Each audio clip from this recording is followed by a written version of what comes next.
इन बुद्धि की बातों को अपने जीवन में लागू करेंगे, उस बुद्धि को लेकर के अपने जीवन में चलते रहेंगे, तो उसके बदले में यहां 4 प्रकार की भौतिक आशीषों के विषय में यहां सुलेमान ने चर्चा की है। यानी ये 4 प्रकार की भौतिक आशीषों ने निरंतर परमेश्वर यहां उन्हें प्रोवाइड करता रहेगा। यहां देखिए, पहली बात हम पढ़ते हैं चौथे वचन में। चौथे वचन में यहां लिखा है, मैं तीसरे वचन से ही पढ़ना चाहूंगा। कृपा और सच्चाई तुझसे अलग ना होने पाए, वरन उनको अपने गले का हार बनाना और अपनी हृदय रूपी पट्टियों पर लिखना। यानी बुद्धि को लेकर के चलना, बुद्धि की बातों को लेकर चलना, परमेश्वर के भय को, परमेश्वर की योजनाओं को अपने जीवन में लेकर के चलेंगे, और उसके ग्रहण योग्य जीवन को अगर हम अपने करियर में लेकर चलेंगे, तो चौथे वचन में यहां पर लिखा है, तो तू परमेश्वर और मनुष्य दोनों का अनुग्रह पाएगा, तू अति बुद्धिमान होगा।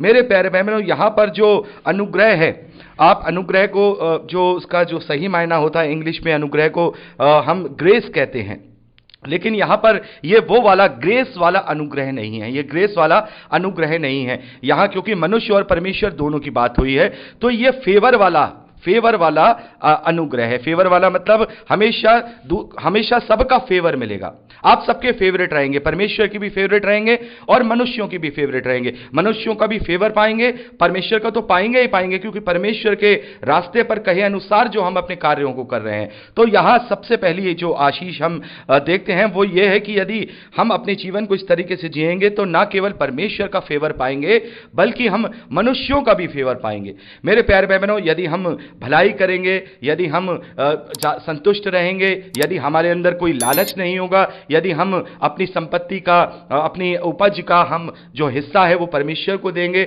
और हर बात में परमेश्वर को अपना पहला मान करके अपने कार्यों को, अपने बिजनेस को, अपने जॉब को करेंगे, तो नेचुरल है जब हमारे अंदर वो प्रेम, दीनता और निष्ठा, ईमानदारी पाई जाएगी, तो हम अपने ऑफिस में भी क्या होंगे, अपने बॉस का, अपने वहां जो हमारे कलीग्स हैं उनका फेवर पाएंगे, हम फेवरेट होंगे उनके। वहां पर वो कहेंगे कि नहीं भाई, वो बंदा जो है उसी को इस काम को दिया जाए, वो भाई वो बहुत बढ़िया है, ईमानदारी से करता है, निष्ठा के साथ करता है। क्योंकि जब हम क्या करेंगे, जब हम परमेश्वर की बुद्धि के, परमेश्वर के भय के साथ, उस बुद्धि के साथ उस कार्य को करेंगे, तो ईमानदारी से भी करेंगे, निष्ठा के साथ भी करेंगे, बिना लालच के करेंगे, और अपना संपूर्ण 100% उस कार्य को देंगे, तब हम परमेश्वर का तो फेवर पाएंगे ही, अपने कलीग्स का और अपने लोगों का, मनुष्यों का भी वहां फेवर पाएंगे। ना केवल अपने ऑफिस में, बल्कि अपने पड़ोसियों में, अपने रिश्तेदारों में, हर जगह हम उस बात का फेवर पाएंगे। तो यह भी हमारे लिए एक भौतिक आशीष है, और ये उन तमाम रुपयों पैसों से, उन तमाम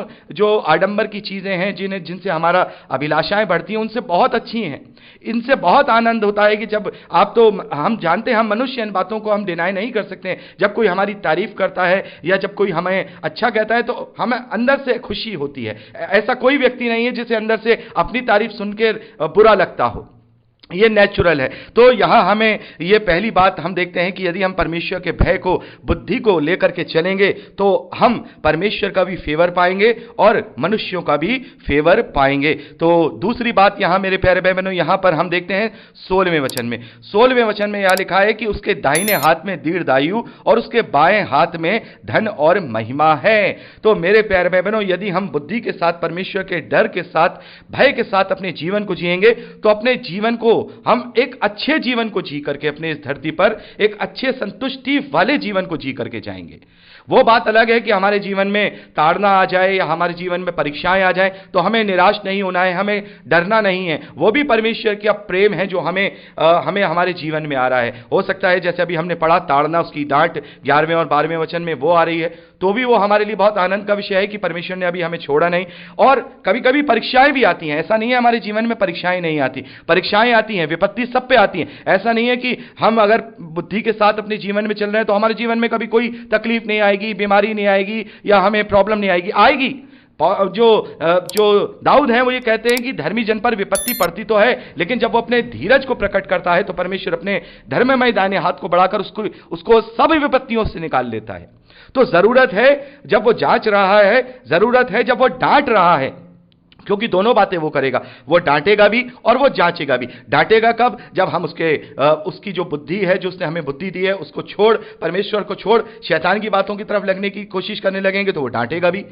और जांचेगा कब? जब हम बिल्कुल खुशहाल अपना जीवन जी रहे हैं, बहुत अच्छा जीवन जी रहे हैं, विश्वास में प्रबल हैं, कोई गलती नहीं कर रहे, तब वो जांचेगा भी, हमें परीक्षा में भी डालेगा कि देखूं अगर मैं इससे सब कुछ ले लेता हूं तो कहीं ये कुड़कुड़ाता तो नहीं, इसको मैं एक बार डाउन कर देता हूं तो कहीं ये कुड़कुड़ाता तो नहीं। तो हमें डाउन होने पर भी क्या करना है? कुड़कुड़ाना नहीं है, अपने जीवन में कुड़कुड़ाना नहीं है। बेशक ये जो 16वां वचन है हमारे जीवन में लागू होगा, वो हमें वो दीर्घायु देगा, वो हमें हाथ में धन और महिमा सब चीज से वो हमें आशीषित करेगा, लेकिन हमें वो जांचेगा भी, हमें वो जांचेगा भी। तो हर एक हाल में, क्योंकि यदि हम फेल हो गए तो फिर फेल ही है, हमें किसी रीति से फेल नहीं होना, ना डांट में फेल होना है, ना जांच में फेल होना है, ना ही ताड़ना में फेल होना है, ना ही टेस्टिंग में, ना ही एग्जाम में फेल होना है। तो हमें ये चौथी जो दूसरी जो आशीष है वो हमारे जीवन में रहेगी, और परमेश्वर हमें जांच कर जब वो हमें परख लेगा तो फिर से वो हमें, जैसे हमने जो अय्यूब की जो हमने कहानी पढ़ी है, अय्यूब की पुस्तक को पढ़ा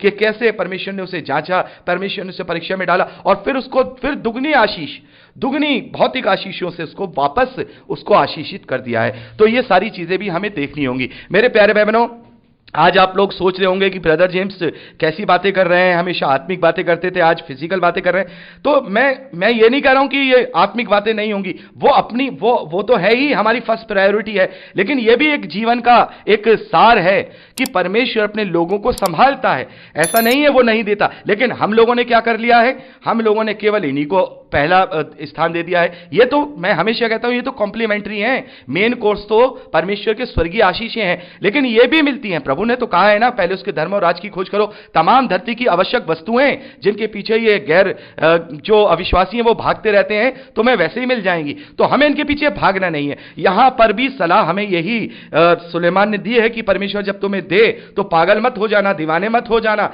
एकदम तुम्हारी बुद्धि भ्रष्ट ना हो जाए जैसे बहुतों की हो जाती है। जरा सा जेब में पैसा आया नहीं कि बस अपने आप को उड़ने लगे वो काऊ की तरह। ऐसा नहीं होना है। प्रायोरिटी परमेश्वर के धर्म और राज को देनी है, क्योंकि सच्चाई और ईमानदारी से कार्य करने में हमें केवल हमारा अच्छा जीवन तो मिलेगा, लेकिन हमें भयवत्ता नहीं मिलेगी। बड़े ध्यान से सुन लीजिएगा, भयवत्ता नहीं मिलेगी। लेकिन ये सब चीजें हमें इसलिए चाहिए क्योंकि हम अपने जीवन में परमेश्वर की धन्यवादी के साथ अपने जीवन को जिए, ना कि इसलिए चाहिए कि केवल हमें यही चाहिए, ये नहीं चाहिए। ये हो तो भी बहुत अच्छी बात है, ये ना हो तो उससे भी अच्छी बात है कि हम परमेश्वर का वो अनंत जीवन पाएंगे। तो वो पहली प्रायोरिटी है, उसे तो अपने जीवन में लेकर रखना है, पकड़ के रखना है, वही मेन है, मेन कोर्स वही है। लेकिन कॉम्प्लीमेंट्री भी हमें जीने के लिए आवश्यक है, जो परमेश्वर ने हमारे आदम के उत्पत्ति से पहले, आदम को रचने से पहले परमेश्वर ने हमारे लिए रख दी थी, उसने हमारे लिए पहले ही बना दी थी। तो ये भी आवश्यक वस्तुएं हैं, लेकिन इन वस्तुओं के पीछे पागल नहीं होना, इन वस्तुओं के पीछे अपनी महत्वाकांक्षाओं को नहीं बढ़ाना। जैसे अभी हमने बात की कि यदि हमारा काम चल रहा है कि अब हमें जरूरत नहीं है 4 व्हीलर की, लेकिन फिर भी हम 4 व्हीलर के पीछे पड़े हुए हैं। 4 व्हीलर लेनी है, 4 व्हीलर क्यों लेनी है? अगर जरूरत होगी, आपका परिवार बड़ा हो गया तो परमेश्वर ये देखेगा कि भाई आने जाने में दिक्कत है, तो फिर वो सारी योजना आपके लिए करेगा। तो फिर करने अपनी तरफ से महत्वाकांक्षा बनाने की क्या जरूरत है कि हमें ये करनी। बहुत सारों को तो मैंने ये देखा है 4 व्हीलर लेंगे तो मैं कई बार देखता हूं बात करते हैं लोग कि भाई 4 व्हीलर लेना है तो छोटी गाड़ी नहीं लेंगे भैया, बड़ी गाड़ी लेंगे। भाई बड़ी गाड़ी क्यों लोगे? उसके अंदर 20 आदमी आ जाएंगे क्या? उसमें भी तो 4 आएंगे, उसमें भी 4 आएंगे, उसमें भी 5 आएंगे। माइलेज बल्कि उसका अच्छा है, जो कम सस्ती गाड़ी है उसका माइलेज 22-23 का होगा। बड़ी गाड़ी खरीदेंगे 12-13 का माइलेज होगा, बेकार के एक्सपेंस बढ़ेंगे। तो ये सब चीजें क्या है? ये शैतान की चीजें हैं, ये परमेश्वर नहीं देता है, ये परमेश्वर नहीं देता है। परमेश्वर भयवत्ता और फिजूल खर्ची नहीं देता है, ये शैतान देता है। जहां पर हम अपने कपड़े अगर 1000 रुपए में बना सकते हैं, सीधे सादे अच्छे जो दिखने वाले कपड़े हैं, उन्हीं कपड़ों को फिर जो भयवत्ता वाले लोग हैं वो 20-20 हजार में खरीदते हैं। परमेश्वर ये नहीं देता है, परमेश्वर ये नहीं देता है। जो लोग घर में आराम से रोटी खा सकते हैं और अपना कभी मन हुआ तो कभी बाहर चले गए, कभी कभार तो अच्छी किसी बढ़िया चले गए, वो कर सकता है परमेश्वर। लेकिन हम क्या कर रहे हैं? घर में जो है तमाम तरीके के पकवान बना रहे हैं, 4 रोटी खा रहे हैं, बाकी जो है बाहर फेंकी जा रही कूड़ेदान में, और या बड़े बड़े 5 स्टार होटल में जा रहे हैं, 10 रुपए की रोटी 500 रुपए की खा रहे हैं। यह परमेश्वर नहीं देता है, यह परमेश्वर नहीं देता। परमेश्वर संतुष्टि वाला जीवन देता है, इज्जत वाला जीवन देता है। परमेश्वर आपको आनंद वाला जीवन देता है, यह भयवत्ता वाला जीवन नहीं देता है। तो हमें इन सबसे बचना होगा। तो ये भौतिक बातें तो हैं, लेकिन फिर भी इन्हें हमें आत्मिक बातों से ही जोड़ के अपने जीवन में रखना है। तो दूसरी बात अभी हमने देखी कि हम अपने जीवन को अच्छी तरीके से बिताने पाएंगे, हमें किसी भी प्रकार की कोई कमी घटी नहीं होनी पाएगी। कई बार इस 16वें वचन को मेरे प्यारे भाई बहनों धन से लेकर के जोड़ देते हैं कि धनवान हो जाओगे, धनवान नहीं होगे। यहां पे धन का मतलब यह है कि हम बुद्धि को पकड़े रहेंगे तो हमें ना तो कभी किसी चीज की कमी होगी, किसी आवश्यकता की कमी होगी, और ना ही हमारे जीवन में कोई इस तरीके का आएगा तो विपत्ति, लेकिन वो हमें छुड़ा लेगा और हम अपने जीवन में सहजता के साथ अपने जीवन को जीने पाएंगे। तो ये दूसरी आशीष हम यहां देखते हैं। तीसरी बात हम यहां पर देखते हैं 21वें वचन से लेकर के जो आगे 24वें वचन तक, 25वें वचन तक, हे मेरे पुत्र, ये बातें तेरी दृष्टि की ओट में ना होने पाए, यानी कि तेरी दृष्टि की ओट में, यानी तेरी आंखों में छुपने पाए। जैसे हम अपनी आंखों को ओट लगा लेते हैं ना, सूरज को देखते हैं तो आंख छुपा लेते हैं, तो ऐसे हमें इन बातों से आंखें नहीं चुरानी है, इन बातों को अपने जीवन में लेना है। खरी बुद्धि और विवेक की रक्षा कर, तब इनसे तुझे जीवन मिलेगा और ये तेरे गले का हार बनेंगे। तू अपने मार्ग पर निडर चलेगा, तेरे पांव में ठेस न लगेगी। जब तू लेटेगा तब भय न खाएगा, जब तू लेटेगा तब सुख की नींद आएगी। अचानक आने वाले भय से न डरेगा, और जब दुष्ट पर विपत्ति आ पड़े तब न घबराना। तो यहां पर हम क्या देख रहे हैं? हम क्या देख रहे हैं? यहां पर हम देख रहे हैं कि वो अच्छी नींद सोएगा। मेरे प्यारे भाई बहनों, जो संतुष्टि लोग होते हैं ना, संतुष्ट लोग होते हैं, उन्हें बहुत अच्छी नींद आती है। चाहे उनके पास उनके बैंक बैलेंस में लाखों रुपया हो ना हो, भले ही उनके बैंक बैलेंस में इतना पैसा हो कि उन्हें इतना मालूम हो कि हमें अगले 2 दिन तक खाना मिल जाएगा, तो भी वो बड़ी अच्छी नींद सोते हैं, संतुष्टि के साथ नींद सोते हैं। तो अगर हम बुद्धि के साथ, परमेश्वर के भय के साथ अपने जीवन में चलते हैं तो फिर हमें नींद ना आने की परेशानी नहीं होने वाली है, और परमेश्वर की ओर से अच्छी नींद हमें और बिना भय क्या जीवन हमें मिलेगा। ये तीसरी जो आशीष है, भौतिक आशीष है, वो हमें परमेश्वर के भय के साथ इस जीवन में मिलती है कि हमें किसी भी प्रकार की कोई भी भय नहीं रहता। बहुत सारे लोग होते हैं ना, रात को 1-1 बजे उठ जाते हैं, प्लानिंग करने लगते हैं, कल क्या करूंगा, परसों क्या करूंगा, अरे वो होगा, ये चीज है, वो चीज। क्यों? क्योंकि उन्हें भरोसा ही नहीं परमेश्वर पर। अगर उन्हें भरोसा है परमेश्वर पर तो आराम से सो। प्रभु कहते हैं ना कि कौन है तुम में से चिंता करके अपनी आयु का एक क्षण भी बढ़ा सकता है। तो सारी बातें उस पर डाल दो ना, वो तो सबकी चिंता करता है। तो जो लोग परमेश्वर के डर के साथ, परमेश्वर के भय के साथ, बुद्धि के साथ अपने जीवन को जीते हैं, वो बहुत संतुष्टि वाली नींद को जीते हैं। उन्हें कोई फिक्र नहीं होती, कल की फिक्र करेगा परमेश्वर, कल की फिक्र करेगा परमेश्वर, हमें फिक्र करने की जरूरत नहीं है। आज के लिए तेरा है शुक्र, बस यही सोच हमारी होनी चाहिए। बाकी सब परमेश्वर अपने आप में संभाल लेगा, और वो इस तरीके से संभालेगा कि हमारा यह जीवन भी संभले और इसके द्वारा अनंत जीवन भी हमें मिलने पाए, उसके हम भागी होने पाए। तो ये तीसरी आशीष यहां हम इस प्रकार से देखते हैं। चौथी आशीष मेरे प्यारे भाई बहनों, लास्ट यहां 33वें वचन से लेकर 35वें वचन तक हम देखते हैं। यहां पर लिखा है, दुष्ट के घर पर यहोवा का श्राप और धर्मियों के वास स्थान पर उसकी आशीष होती है।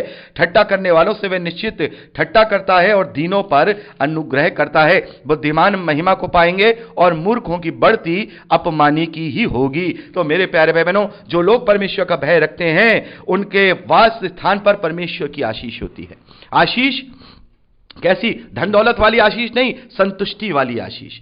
धन दौलत वाली आशीष नहीं, संतुष्टि वाली आशीष, इज्जत वाली आशीष। उनके घर में प्रेम पाया जाएगा, क्लेश नहीं पाया जाएगा। उनके घर में शांति पाई जाएगी, उनके घर में आनंद पाया जाएगा, उनके घर में संतुष्टि पाई जाएगी। यह परमेश्वर की आशीष होती है। 2 घरों को आप कंपेयर कर लीजिए। एक घर में बहुत पैसा है, रुपया है, सब कुछ है, लेकिन घर में रोज कलेश की लड़ाई की आवाज आ रही है। कभी बेटा बाप से लड़ रहा है, माँ जो है बेटी से लड़ रही है, पिता जो है पुत्र से लड़ रहा है, बीवी अपने पति से लड़ रही है, सास बहू से लड़ रही है। कलेश ही कलेश, कलेश ही कलेश। तो ये भले ही करोड़ों अरबों रुपया क्यों ना हो, सोना चांदी से लदे क्यों ना हो, सोने चांदी की थाली में खाते क्यों ना हो, लेकिन आपस में प्रेम नहीं, आपस में इज्जत नहीं, और घर में क्लेश है, तो वो आशीष नहीं होती। आशीष वो होती है कि केवल अगर घर में जितने लोग हैं उतनी उनके भरपेट रोटी बनाई गई है, घर में खाना बनाया गया है, और सब मिलकर एक टेबल पर एक जगह बैठ करके एक दूसरे को परोस करके खाना खा रहे हैं। प्रभु की मृत्यु, उसके गाड़े जाने, उसके जी उठने को याद कर रहे हैं, परमेश्वर को धन्यवाद देकर के रोटी तोड़ रहे हैं। जो बच्चे हैं वो अपने माता पिता की इज्जत कर रहे हैं। पत्नी अपने पति से प्रेम कर रही है, पति अपनी पत्नी से ऐसे प्रेम कर रहा है जैसे मसीह ने अपनी कलीसिया से प्रेम किया। हर एक चीज वहां पर हो रही है। उनके घर में प्रेम है, शांति है, आनंद है, किसी भी प्रकार की कोई हाय तौबा नहीं है।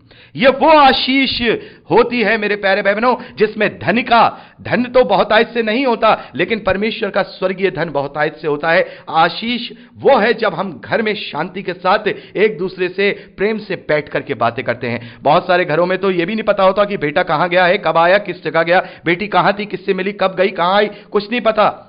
हफ्तों एक दूसरे की शक्ल नहीं देखते, क्योंकि सुबह बेटी जल्दी चली जाती है तो बाप रात को लेट आए हैं तो सुबह वो लेट उठते हैं, और जब वो अपने ऑफिस चले गए तो जब बेटी लौट के आई तो बेटी को जल्दी सोना था, तो क्योंकि जल्दी उठी थी तो बाप लेट आए तो एक दूसरे से मिल नहीं पाए। ऐसा पति पत्नियों में भी होता है।